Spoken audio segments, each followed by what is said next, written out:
Welcome to Healing Generations, a podcast creating a dialogue uplifting the importance of healing, strengthening, and supporting our communities, and that addresses the disparities and inequities in communities of color. Healing Generations is brought to you by the Healing Generations Institute, a collaborative initiative of the National Compadres Network and the Brotherhood of Elders. Be sure to subscribe to stay up to date on our new releases. Well, welcome. I just want to welcome everyone today and thank you from wherever you are joining us on this, what we call planet Earth, our Madrecita. Thank you for joining us today. And we're very grateful because when you join us, we understand that you are making a conscious decision to spend your time with us. So we don't take that lightly. We really appreciate that. And we also know that when we come together, things happen, right? We were never designed to be isolated or to travel our journey in this dimension by ourselves. So we thank you for joining us today as we go on another adventure of Healing Generations, sponsored by the National Comadres Network. And with that, I just want to bring in my comadre, Maestra Susie. How are you doing today? How's it going down there in Los Angeles? Hola. Hello, everyone. Thank you, Maestra. Doing pretty good today. Feeling very filled with gratitude, but also just kind of a little conflict in my emotions a little bit, I have to admit. You know, just thinking of our brothers and sisters, all the familias, all the children in Lahaina, Maui, Hawaii. And just sending a lot of love and prayers that way and offering, daily prayers up for their strength to rise from that situation, rise from the ashes and keep their spirits strong and just continuing to pray of how I can support in any way to help them, because that's what we do. That's what we're here to do, to support all of our brothers and sisters around the world. So just praying for that guidance and continuing to ask for that healing for all of them as they go forward. And at the same time, just like I said, I think, wow, when we hear things like that, it just really takes you, humbles you. And really, the things that we think are important are not so important anymore when we see things like that, those tragedies and unfortunate experiences, and just really humbles you and makes me not want to complain about anything. I have nothing to complain about. I am very blessed and giving thanks and gratitude for everything that Creator and ancestors have blessed me with, and for having you in my life, all of you, and the Comadres and the Compadres Network, and all those that Creator places in my path. So love and prayers for all of us as we go forward and support our brothers and sisters. Thank you. Thank you for that. And, it's very interesting, right? Because, yes, it's made national news, right? And it's close, to my heart as well. My mother comes from the Big Island. Mm-hmm. But also, this planet, our Mother Earth, has been on fire. Yes. And we don't get to hear about the fires that are raging in the Amazon, in South America, mm-hmm. Fires all over in Africa. Right now, I know even in the European continent, there's fires all over, and it's very interesting how some fires get promoted, right, or are visible, and others really get overlooked. And so I just say that to bring it into perspective. And this doesn't lessen or it doesn't disvalidate things that we know are happening, but that our consciousness would rise to know that there's a lot of our families, our brothers and our sisters across this earth that are suffering. And so when we say prayers for those that we do know, also we can't forget to say prayers for those that we don't know that are struggling in the same situations. And so I just, wanted to also bring them in as, we mentioned those fires. And thank you, Comadre, for that reminder, right? The reminder to keep humanity in prayer, because we sure need to do that. So I'm coming to you from a lonely land on Turtle Island. And here in also what's known as the San Francisco Bay Area, we're experiencing a little change in weather as well. So it's kind of a difference, the implications, right? The implications of the way we have treated our Mother Earth. And they say that when we look to the Mother, actually, and we see the way that we treat the Earth, that's really the consciousness. It gives you an idea, or it's a temperature check of the consciousness of humanity. And so when we look in that way, we go, whoa, we really need to come into alignment. Yes. And so part of what we do here in our time in this Plática is really raising some of those remembrances, right? To help us to come back into alignment, to come back into who we are as a people, who we are from the stories that we represent, who we are from the people that have come before us. And so today I'm really excited to be able to have this Plática with someone that I have a privilege of knowing and have traveled with for a little while. And I'm excited at what she's going to share with us today. We're going to create history, because we always create history, because this is a time that will never again come back. And so let us not underestimate that, right? And as you're listening today, I know that you are going to hear something that you've been waiting to hear. And I mean that with all my heart. And we know that nothing is a coincidence. So the mere fact that you have joined us today is because you're going to hear what you need to hear today. So with that, Maestra, let me go to you. Let's go and introduce our guest that we have today. Oh, absolutely, comadre, maestra. It is an honor. It is an honor, and I know the timing is so divine, so perfect. She is Miss Alma Vasquez, born in Guadalajara, Jalisco, Mexico, in 1982 during the Salvadorian Civil War. She is the daughter of parents fleeing a war that destroyed their community. Alma came to the United States in 1982 and has moved to San Francisco in 1983. She attended San Francisco public schools and was raised in San Francisco Mission and Visitation Valley districts. Alma is a guerrera de la luz, a warrior of the light. She is a daughter, a madre, comadre, a homegirl, a grandmother who has served her San Francisco community for over 15 years. As a community health worker, Alma has dedicated her life to learning and teaching while focusing on connecting to her roots and healing through la danza and indigenous practices and food. She is passionate about serving her community.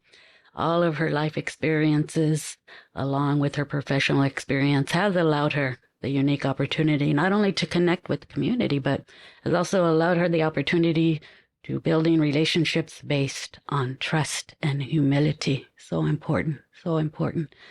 She believes her calling is to teach, to train and mentor others, whether it be through management, facilitation, public speaking, de-escalation. All the work that she has done has been through a harm reduction and client-centered lens. Some of her professional goals have been to identify the gaps in services, bridging and linking clients and providers to services, and building community networks that help support all of our women and girls in all areas of their professional development and leadership. Such a powerful mujer, so dedicated, such a vessel for Creator. We are so honored to have you here today. Alma, hermana, I'd like to pass the palabra to you and invite you to share a little bit about your family, your familia, your background, and maybe a little bit about the work that you're connected to at this time. Por favor. Buenas, con mucho gusto y placer aquí con ustedes. Just really, really humbled, and also, it feels really special. I can't explain it. It's really special to be able to be here and just sharing a little bit about my walk, sharing a little bit about, people that have touched my life. And also at the same time, this is also an opportunity as we speak for myself to continue to reflect on not how far I've come, no, but where I'm going. Like just that excitement of hearing where this journey has kind of led me through and where it continues to take me, right?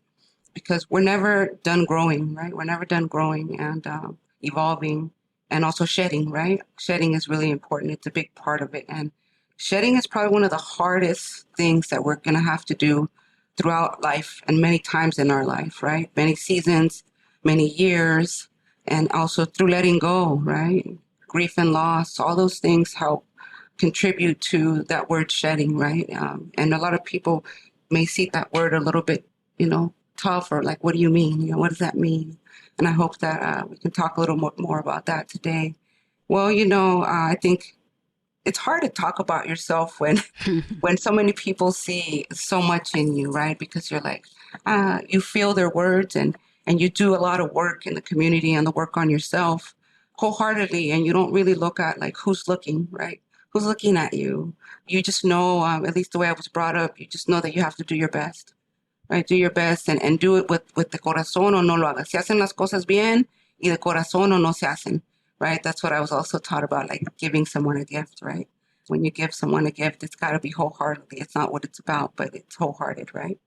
And I think my journey of healing has been filled with those gifts, right? Some of the gifts came via palabras. Some of them came through just sitting in a space and taking in energy or words, right?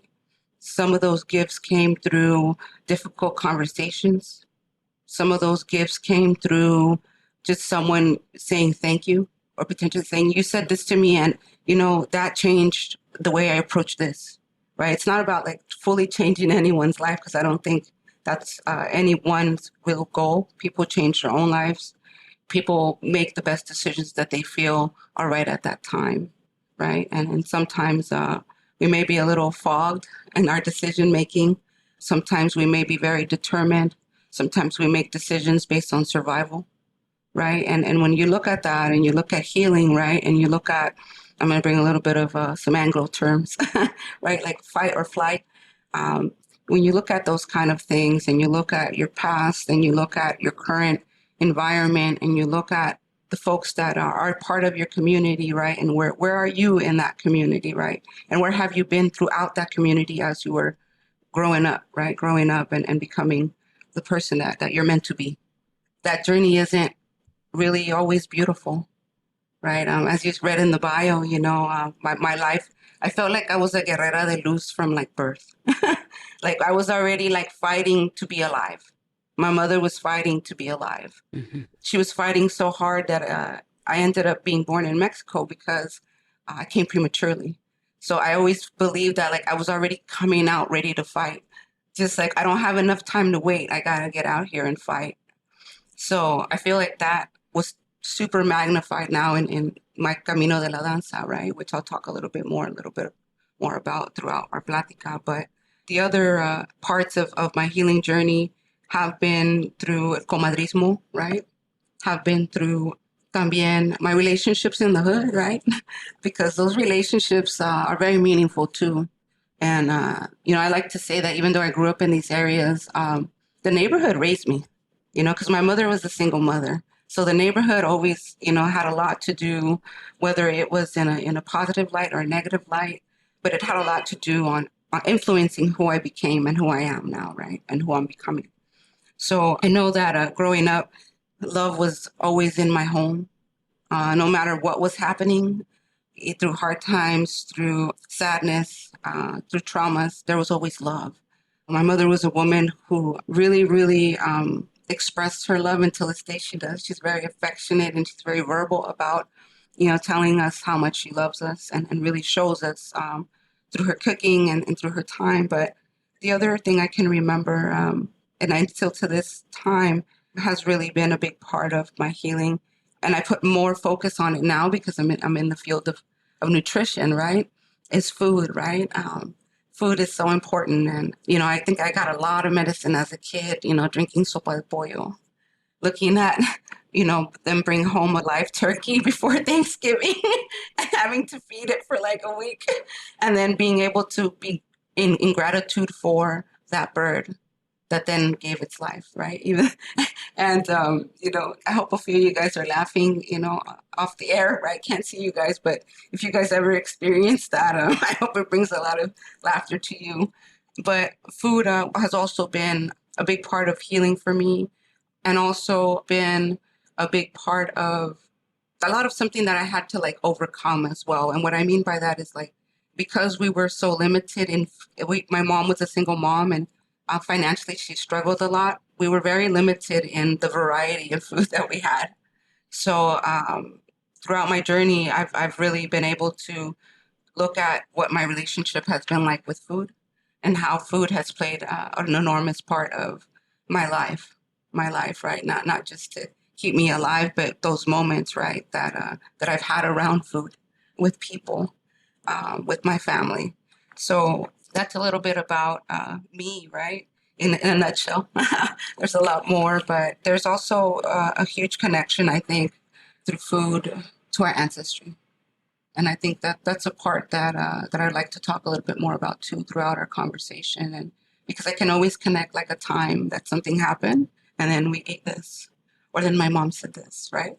And those were like the small moments of magic that continued to be part of my healing journey, but until my adulthood and until I really, really stepped into this way of living, was I able to acknowledge how much my mom had already like spiritually nurtured me in so many different ways. So yeah, I hope that today, something I say today can spiritually nurture someone else. And maybe it won't fill you up, but can it be just a little addition to your spiritual plate? And something that you can share with the people that you love. Mm. Alma, you mentioned growing up in the hood, and there's a lot of us that have had that experience. And there's a lot of us that didn't make it through, or maybe we got stuck, I know certainly in my life I can think of, and when I look around me, I'm like, where is everybody? Especially at my age. And so I want you to share what were some of those things that made you pull through the different experiences that you had going through whatever those challenges were. And I think it's just so meaningful because we talk about fire and we talk about water. And at this time where fire is raging all around, I mean, physically and emotionally and spiritually, right? And so I know when we work with the young women, we talk about, okay, get in connection and relationship to water. Because, we're trying to walk life in a balanced way, right? In that olin, in that movement with balance. And so can you share a little bit about what were those things? How did you pull through and not become a statistic? Because we're good at being referenced as statistics that didn't make it or behind bars still today. What were those essential things that helped you pull through? Because I know you personally, that helped you pull through some of those significant times where you could have either went this way or that way, and you chose, or you came through in the way that has gotten you to the places that you have been through up until today. Well, fire and water. I love that this is coming up in our conversation since the beginning of our conversation, because I feel like I lived most of my life from the standpoint of fire. And what I mean by that is like, I felt like I kind of was always in a rage, right? In a rage. I felt also a time where a little bit out of control, right? And when I say out of control, it doesn't mean that, I wasn't aware of myself, but kind of just in this space of like, I don't give a hoot, right? I don't give a hell about what's going on, right? Like, and fire also, living from a space of love, right? Like fire is also like very passionate, and it can light a room up, right? And warmth as well, right? So understanding that as I was going through my journey, how much I lived in fire. I lived in fire, and I also burned a few people, right? With that fire, not intentionally, but because of where I was at in my life, right? Maybe I said something that really hurt.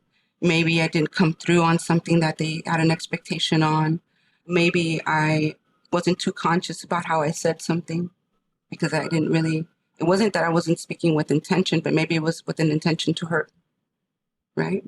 So fire for me is very, very, I'm very familiar with fire.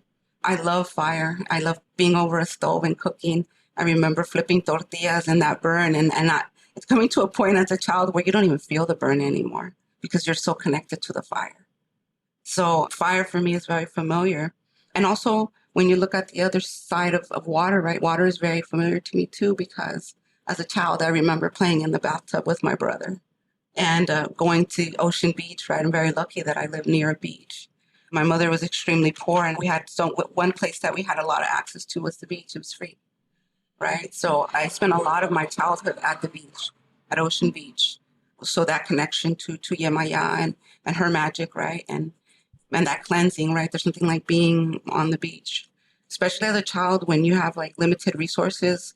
Being at the beach, you forgot about everything, right? You played in that sand, you go in that water, and like nothing happened. The fact that I was going back home to just like frijoles and eggs again for like the fourth week in a row didn't matter. It didn't matter. And it was a time the water just made me feel like I was home, right? So I felt very familiar with the fire. I felt at home with the water. But also, as part of my journey, I learned that water was so essential in my journey because, one, water is like crying. Crying was an essential piece of my journey. I felt like I never spent so much time crying until like I finally decided to let go of a few things and resurface things, right? As you surface past situations, experiences, it brings up things that you never thought it would. I'm talking about like hours and days of just like releasing.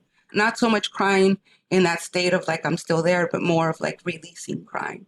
Like I never was able to cry over the fact that, we had to leave my first apartment as a child and go and move into just a room with me and my brother and my mom because we were just busy going, right? So realizing that like the water was so essential in my very first step of healing, and that was crying. The other part was even just drinking water. You're going, and you forget to drink water. I remember as a child, like drinking Sunkiss and aguas frescas and stuff like that. But and I did drink a lot of water as a young child because that's all we had. But as a young adult, I very much stepped away from that because I wanted to, just put things in my body that I didn't have access to when I was a kid. So connecting back with like even just drinking water, right? That was another part of my healing journey because I was able to listen to when my body would say, hey, I'm thirsty. Hey, I need you to just slow down and listen to me because I need something, right? And me just drinking water can pause everything for a moment and I can put it down and say, okay, what do I need to do next? Right? So I feel like it also helped me be very present, bring me right back. So it's helped me be present. The other thing that has helped with these two elements and really looking at how they play out in my daily life, right? Where do they come up, right? They come up when I'm upset because management said this to me and my fire just, right? Or, I just heard something really sad, whatever that is, a loss in the family. Or, we have this child now, in the field that I work in nutrition who, is 4 years old with high blood pressure, right? That's sad to me too, right? So in the current time, acknowledging the role that it still plays in my life. What's also been really essential though is el comadrismo. El comadrismo y el convivio, right? Which is being with comadres and that circle and what that brings. And el convivio, right? And commiserating and gathering and sharing, right? That's been really essential also to have a space where I can be who I am and not be afraid of like being perfect.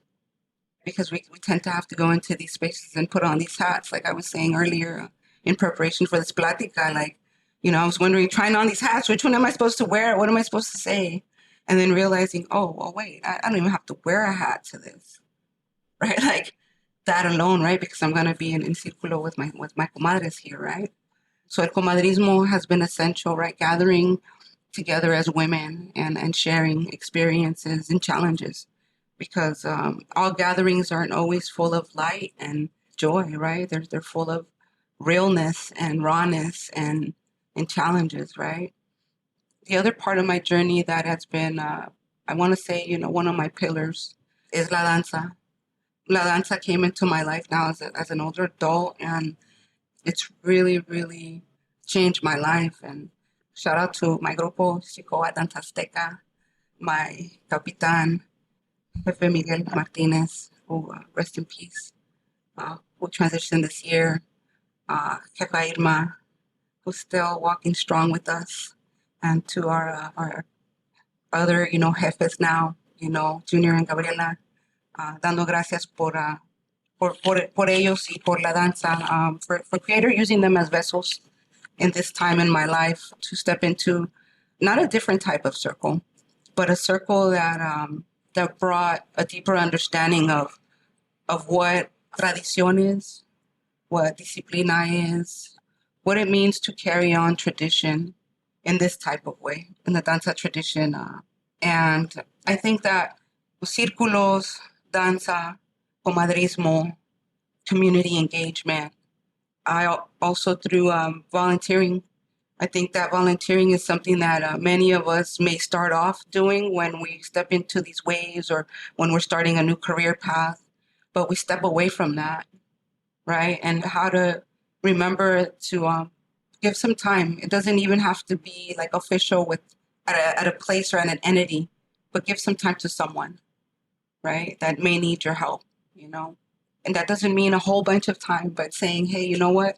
I can drive you to the grocery store, comadre, or I know that you don't have your cars in the shop. Let me take you and let me bring you back. That's also like a form of, I don't like to use it like as volunteering, but I think we can connect the dots, right? As to like how important it is to give of yourself outside of your profession, outside of your círculos, right? Like what else are you doing outside of that to connect and heal, right? And give back. So I think that's important too. And shout out to Hummingbird Farm, which is another space where I volunteer here in the city, who is doing the tremendous work here in the city around land restoration, creating spaces for community to learn about medicine, growing medicine, also eating fresh foods and healthy foods, and really tying it to how they heal us. So that's just a little bit about some of the things that have helped me. But I think what all of these things have contributed to is me being able to hear Creator clearer, right? Because as I tap into these spaces and get permiso from my loved ones and the people that care about me to be in intimate, deep conversations and experiencing ceremonies together and things like that, I've been able to really listen more to Creator and hear him more clearer. Sometimes I don't want to hear everything. I'm like, all right. Stop. I need to download it enough today. But I feel like it's amplified. It's amplified the Creator's voice, right? Because I hear it through other people. I see it. I feel it in the land that I work in when I volunteer. So through all these engagements, and I've been able to connect more to Creator, which in turn has allowed me to connect more to my spirit. And I think that that's the key, right? What has been essential to my journey was connecting with my spirit.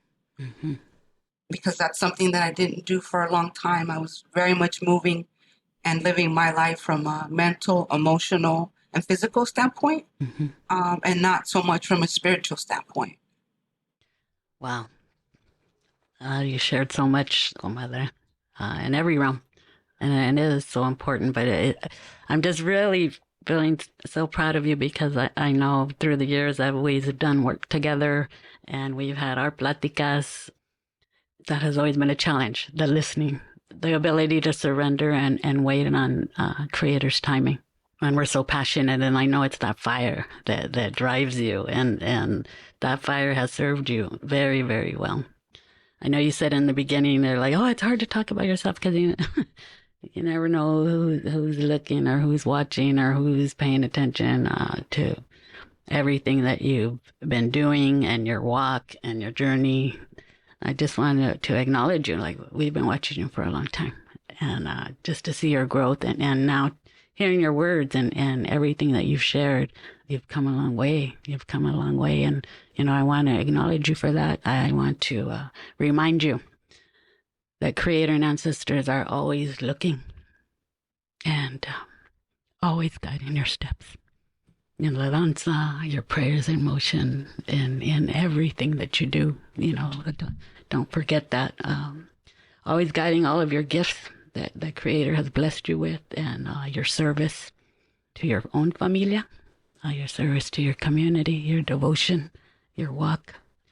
You say you've came out fighting, and you were on fire, and that's beautiful because your advocacy has helped to support and bring healing to so many people. But I want to also acknowledge that's part of your water. Your healing work is your healing water, even beginning with your own tears. Healing begins with ourselves. And I always have that saying to all the mujercitas, don't hold in your tears, mija. Holding in your tears is like holding in your pee. That's very toxic. We have to release that. We have to allow ourselves that vulnerability to do that, because also, as I've shared many times, healing doesn't happen in the mind. Healing happens in the heart and the spirit. And a lot of us have had many years of our spirits and our hearts being broken, and for you to be there to be that healing water for them. And although you say you came with looking through the lens of fighting, I really don't feel that. I really feel that you have brought solutions. You have come looking for solutions to healing our community, for supporting our mujeres. And you found them. You've done that with your healing water. You say the danza is such an important part of your walk in your life and your sustenance. And I couldn't agree with you more. As you know, that's been my sustenance for so many years. But you also know there's that duality, the fire, the water, all those things that we need to maintain our survival and all the elements, and the air and the earth and the water, sun, all those things that we're connected to that keep us going forward in a good way. I know you know that tradition. You know that tradition well. I'm just curious to know if you could share with us how you've been able to cultivate some of those traditions that you've learned through your own life teachings, professionally, personally, in la danza. How are you able to bring all of that medicina into the work that you do for yourself, for those that you work with, especially when you get frustrated, when all of us know we're up against that opposition and trying to do things in a good way with a good heart. And sometimes we always don't get met or seen through that same lens with those that we work with. But we don't want to lose our focus. We don't want to lose our integrity. We don't want to lose our ancestral teachings of that dignity, the love, the respect, the trust. We still want to be the example of that and not let those ancestral teachings disappear. How are you able to cultivate some of these teachings in the work that you do to help others? So can I tell you, cultivating is cultivando, right? When I connect it to even like working the land, right? Connected to our farmers, right? Mm-hmm. And I've learned too, though, in order to cultivate, I've had to, and I'm sorry, I'm going to just backtrack just a little bit. What I forgot to mention is berrinches, right? Berrinches, tantrums. I also felt that like I needed a space for that. In order to be able to cultivate, I needed to be able to process things fully, right? Fully. And a lot of times it required berrinches, because if I didn't get that tantrum out, right, even by myself, like, it's not fair. Why did that happen? Or why couldn't it just be like this? Like, if I can't just get those things out, I'm unable to foster other things because I'm busy entertaining those berrinches or those things that I needed to say. Absolutely. Or get rid of to create space for that cultivation to happen. So I want to also just bring that up because as we hear healing, we hear so many stories, but we don't hear so much about, those moments. not only the tears, not only the anger and the flight, right, that happens, but what about the tantrums and what happens in there, right? And because I know I grew up not being able to throw any tantrums. If my mother said no, I just needed to just listen. And I remember going home sometimes and like wanting to stomp it out, like just stomping in the house, like going up the stairs stomping because I was so angry at her saying no, right? But learning that, like, now, that's why even with my grandson, I learned that it's important that when he's upset, I give him some space for that. And that doesn't mean like space to act out or say things that he shouldn't, but he can sigh, he can pout, and I'm not going to wheel that back in because I know that's important at his age, at 5 years old, to do that. Because if not, we're going to have an adult who has this built up stuff that he was never able to get out. Mm-hmm. So I want to kind of bring that up as well before we jump into the cultivation. So once we're able to create that space for cultivating, when you open your heart and you open your spirit up to taking that spiritual walk and deepening your connection to yourself, to your traditions, and to Creator, you're faced with a lot of challenges, right? Kind of like farming. You're like, what, is this land too dry? Is there too much sand, right? All these things, right, that you have to think about when you're going to start planning. I remember when I started danza, I wanted to know everything about danza. I just wanted to know everything. I wish that there was like a book on it, right? Right. And understanding that, like, in order to cultivate even that, I needed to prepare my own soil to receive some of those seeds, right? Mm-hmm. So I learned also that even though I was being overwhelmed with, I need to do all these things because my spirit's telling me that I feel good everywhere, I also need to slow down and recognize that what I'm trying to plant requires intention, and it requires consistency, and it requires patience. Right. And those were the hardest things for me. Those are the hardest things, because you're like, man, I'm just ready to like shed everything and feel good because I felt so good in that space. And I'm going to keep going back to farming because it connects. It's like, Mm-hmm. as you're working on your yard or working, in the field, you start bumping into things. Oh man, there's weeds here. Dang, I got to pull these out before I plant that seed. Or, oh man, it just started raining. I can't do it today, right? Mm-hmm. Real life stuff comes up. Real life stuff. Your teenagers, doing certain things, or, things are hard at your job, or you're having a really tough time with your partner, whatever things are, right? They're coming up while you're trying to do this cultivation, Mm-hmm. right? Which then again brings it back to that intentionality, right? So what is it that you are trying to plant for this season? And what are seeds that need to be intentionally planted and don't necessarily have a time to bear fruit? Because it's kind of like a tree. Like trees take many, many years. Even a fruit tree take many, many years to give you its first fruit. Right. Right. And coming into that cultivating space, understanding that there will be seeds that will grow really fast. And there will be seeds that will take time to grow. So some of the things that have helped me, one is having a strong circle of comadres. That's been essential. And comadres that are connected to my way of walk, right? My healing walk, meaning that practice either, medicine through herbs, ceremonies, different types of ceremony, women's ceremonies, moon ceremonies, danza ceremonies, even indigenous native ceremonies, right? My sister Nancy Ayala, sending her a lot of energy. And, that's one of my lodge leaders up here up north. And just connecting with the women that not just share their medicine, right? Because people share medicine, right? But sisters that also reflected me, right? That they reflected me. That reflection was part of the cultivation too, because those are like affirmations. Like, wow, I'm talking to this person about this, and they get it, and we're connecting, and that's that mirror, right? So, getting that reciprocation, but also those mirrors that really affirmed that I was in the right place at the right time, or even walking down the street and seeing a hawk, Mm-hmm. and knowing that the hawk is letting me know that I'm right where I'm supposed to be. I'm on track. Maybe it's not the perfect track, and maybe I want another track sometimes. But the hawk tells me, no, you're on track. Doesn't mean it's an easy track, but you're on track. Cultivating also means recognizing when I'm stepping away from the medicina. And I don't mean that like all the way, right? But like, maybe there's been like 2 or 3 days where I haven't burned any medicina, right? Like I'm not burning my incense, I'm not burning my sage.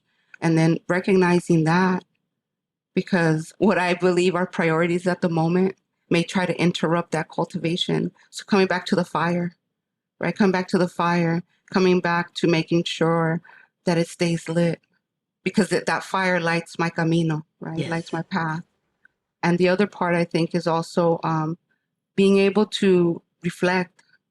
And when I say reflect, a lot of people want to reflect on all the bad things, but reflecting on both. Yes. Reflecting on what the challenges were, but what were the beautiful things that have happened, because that nurtures my seed as it's cultivating, right? I'm nurturing that seed because I'm tapping into those moments, right? That really, really made a huge impact or brought that loving sensation over me, right?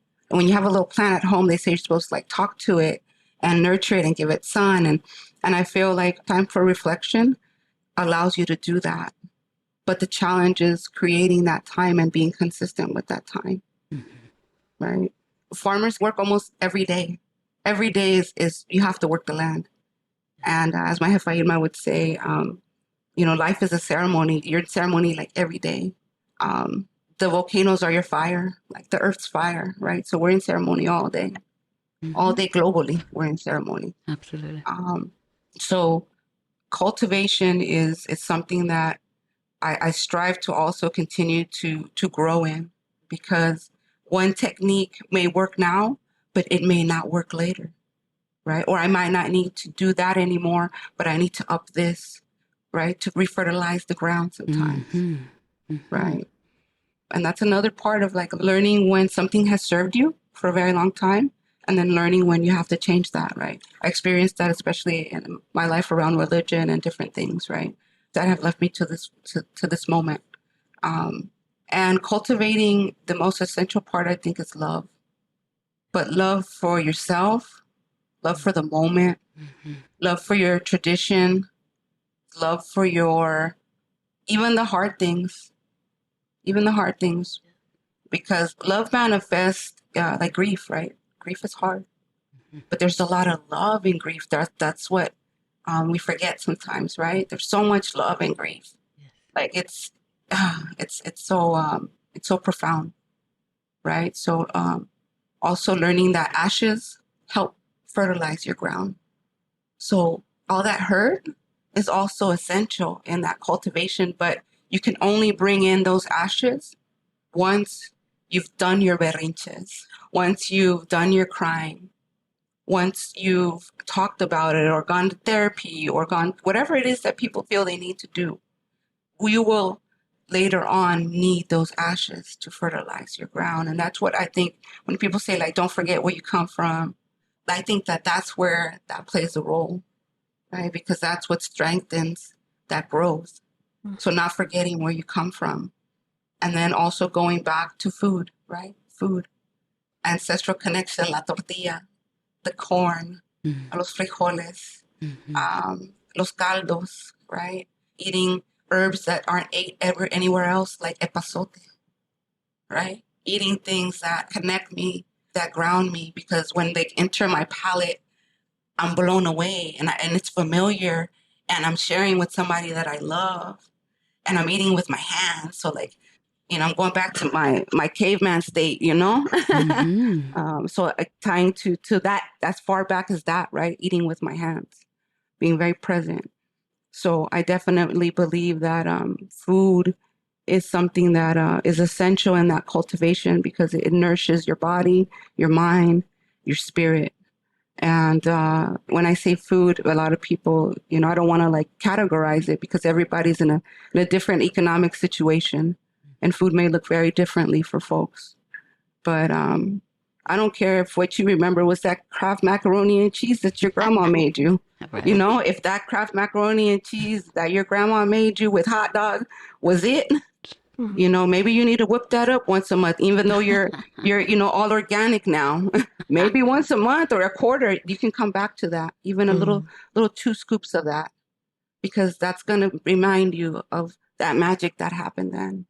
So food has a way of bringing us back and reminding us that we were already receiving medicine from a very young age. Eso, delicioso. You know, when you sit down and you have these conversations, right? Estamos aquí platicando. The time goes so quick. You know, it's like we just started it, yeah. The time is up. And really appreciate this time. But I just want to capture before we sign off here. There's women listening all over the world to this podcast. You know, you're a sister. Tú eres una hija. You're a daughter. You're a mother to a young woman that has a child. So you're an abuelita as well. And you're a mother, you know, to another daughter as well. And I want to ask you, what consejo, what words of hope can you leave for another person that maybe might have identified with your journey here? And what words can you leave to this young generation that still has, you know, that journey ahead of them? And also, what words or consejos could you leave to the elders? Because as elders, we need to hear from the youngsters. So what words would you have to offer here? You know, I have a few words popping up, but I think the first word is love. And I think for all the generations, it's the word that's being used a lot right now is like love languages, right? Love languages. I don't know if you guys have heard that, you know, come up, but, you know, everyone has different love languages, right? And I think that no matter what stage we are in our life, you know, whether we're young, whether we're older, our love language continues to evolve, because at every stage of our life, we have a different, I don't want to say a different need, but our needs expand or they shift. Because before, maybe, you know, I didn't need that loving ride somewhere, but now I can't walk. And I need that because I'm older, right? So love is the first thing that comes to mind. The other thing that comes to mind is being able to remind ourselves that we have people that are willing to listen to us. And if you don't, you know, creating that relationship with someone. And I'm not saying to dump your problems on them, no, but there are relationships that evolve where you can connect and you can share, right? No matter what age you are. I know, especially like when I think about single children, right? Children that grow up by themselves, they're the only child. That's hard, right? You don't have anyone to play with. Luckily, I had my brother, so I always had someone to play with. But recognizing that at different stages of our life, we may not have someone to talk to. So connection is really important. And the other thing is spirit, right? And spirit is never going to lead you into the wrong place. And I think our elders can very much understand that, right? With life experience, like you guys sometimes hear something and are like, oh yeah, I already can feel that that's not a good idea. Even just hearing it, right? But that comes with time and experience, right? But spirit, right? Even the flip side of that, even though our elders have that, sometimes we don't stop to think about how kind we're saying something, right? Because we're coming more from like experience versus spirit. So that's something. The other thing is continue to be a student. Continue to allow yourself, even if you've heard something or you know something, you know, whatever you think you may know, be open to listening to it from someone else. Because a lot of times we become quote unquote experts on something, where we have all this life experience and we think we know it, we know the outcomes, we know this and that. But being able to just stop and listen to a different person talk about something, a different person giving you a different perspective, because sometimes we don't allow ourselves to learn, even if it's something small. So stopping to listen.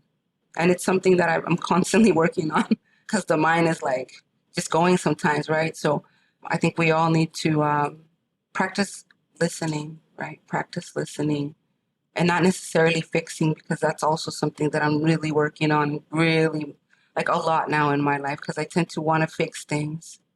So learning to listen and not having to fix, especially our mujeres, our moms, our abuelitas, remember that you don't have to fix everything. And remember that it's important, no matter what stage you're in your life, to throw a berrinche if you need to. Right? Like, don't hold those things back, because whole storing those emotions can make us sick, right? Can make us sick. So learning that we need to throw those berrinches when we need to, and also reminding people that you love them. Reminding people that you love them as you're on your walk. That mentality from Lilo and Stitch, going back to Hawaii, and turn it right back to Hawaii, that no one gets left behind, right? So no matter what stage you are in your life, we all need to remember that we're bringing our community with us, our familia with us, and that's important también, that no one gets left behind. Not knowing that you love, especially, right? They may be a few feet behind you, a few miles behind you, but they're walking, they're walking. So just remember that don't leave folks behind. And that doesn't mean if they're in an unhealthy space that you forget them. No, it just means that there's still love. There may be some boundaries there, but you don't forget them, right? And you connect with them in healthy ways that make you feel still safe, and you're able to still feel that warmth. Because sometimes we want to disconnect all the time from people that may be super unhealthy.